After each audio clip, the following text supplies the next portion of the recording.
तुम लोगों से क्या कहा था? सिर्फ संदीप पे नजर रखने को कहा था, मारपीट करने को कहा था।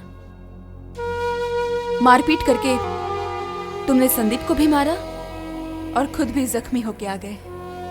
शर्म नहीं आती? इसकी क्या जरूरत थी?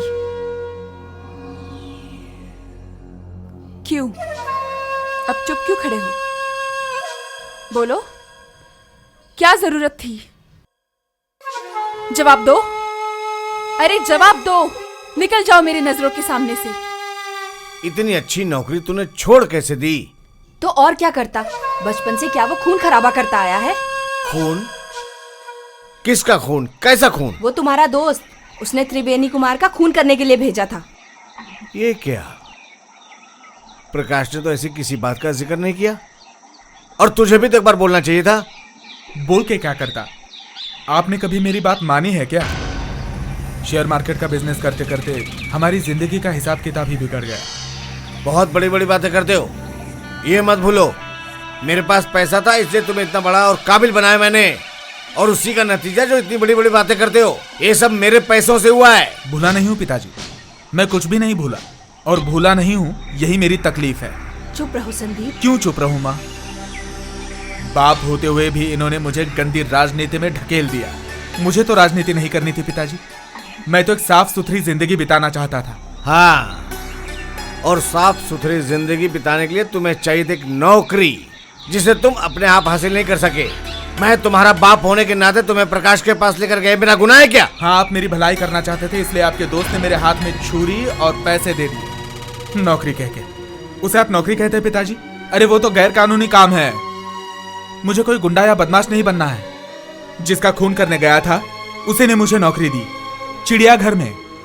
चिड़ियाघर में? हाँ माँ, तुम जब यहाँ बैठ के हंसती हो, बोलती हो, टीवी देखती हो, और मैं वहां चिड़ियाघर में भालू बन के बैठता था, दिन भर सर पटकता था, और यहां पर आके देखा कि मैं जिंदगी में सब कुछ खो चुका हूं मां। मेरी सारी प्यारी चीजें मुझे छोड़ के चली गई। आपने मेरे साथ ऐसे क्यों किया पिताजी? ऐसा क्यों किया? तुम चले जाओ संदीप, तुमसे अब मेरा कोई रिश्ता नहीं। क्या कह रही हो तुम? जो कह रही हो तुम्हें अच्छे से समझ में आ रहा है। नहीं, मैं नहीं समझ पा रहा। क्या हुआ क्या है? अब तुम मुझसे सवाल कर रहे हो? तुमने मुझसे नौकरी के बारे में झूठ बोला। तुम एक झूठे हो, तुम धोखेबाज हो। रीना! चिल्लाओ मत संदीप, ऊंची आवाज से झूठ को सच नहीं साबित कर सकते। असल में तुम किसी और के साथ जुड़ चुके हो। ये सब तुम क्या बोल रही हो? सही कह रही हो, तुम उस औरत से प्यार करते हो। झूठ है, ये सब सरासर झूठ है। झूठ? क्या मेरी आंखें भी झूठी हैं? मैंने इन्हीं आंखों से तुम दोनों को उस काली मंदिर में देखा था। अच्छा ये बात है। अरे वही तो है त्रिवेणी कुमार, उसी के पास तो काम करता था। अब तो शायद तुम ये कहोगे कि वही तुम्हारा बॉस है। वही मेरी मालिक है। उसके घर पे मैं था, वही मेरा काम था। वाह, बहुत बढ़िया। ऐसा काम है कि गाड़ी पे बिठाकर बॉस को घुमाना पड़ता है। तुम गलत समझ रही हो। गलत मैं नहीं हूँ। तुम दोनों हाथ पकड़कर जिस तरह मंदिर के अंदर आए थे, फिर भी कहोगे मैं गलत हूँ? तुम दोनों के प्यार की बातों को मैंने अपने कानों से सुना है, वो भी क्या मैंने गलत सुना है? हाँ, तुम गलती कर रही हो। मुझे समझाने की कोशिश मत करो संदीप। इतना काम का दबाव है कि तुम मुझे 2 लाइन खत भी नहीं लिख सके। और कितना झूठ बोलोगे तुम? मैं झूठ नहीं बोल रहा रीना। मैं चिट्ठी लिखना चाहता था, लेकिन त्रिवेणी कुमार मुझे लिखने नहीं दे रही थी। वाह वाह, तुम पर उसका इतना अधिकार। तुम इतने नीच हो संदीप। छी!